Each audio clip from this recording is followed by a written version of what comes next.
இன்னைக்கு தலைக்கறி குழம்பு எப்படி வைக்கிறதுன்னு சொல்லி கொடுக்க போகிறேன். என்னப்பா சட்டியில் குக்கரில் போடுப்பா கறி அள்ளி. ஒரு எம்டி குக்கரில் அள்ளி போடுறோம். இதுக்கு இஞ்சி பூண்டு பேஸ்ட்டு போட்டு மஞ்சத்தூள் போட்டு உப்பு போட்டு வேக வைக்க போகிறோம். மஞ்சள் உப்பு கருவேப்பிலை வாசத்துக்கு பச்சை அப்படியே போட்டுக்கிறோம். நல்லா ஒரு 1/2 லிட்டர் தண்ணி ஊற்றி வேக வைக்கணும். விசில் போட்டு 1/4 மணி நேரம் வேக வைக்கணும். இன்னும் விசில் போலையா சார்?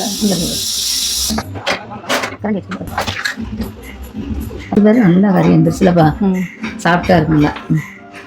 இப்போ தலைக்கறியை தாளிக்க போகிறோம். பட்டை, கிராம்பு, ஏலக்காய், உளுந்து பருப்பு, சோம்பு வெடிச்சு ஒன்று போடுப்பா. இப்போ வெங்காயம், தக்காளி, கருவேப்பிலை ஆட் பண்ணுறோம். இப்போ வதக்குனதை இந்த தலைக்கறியோட ஆட் பண்ண போகிறோம்.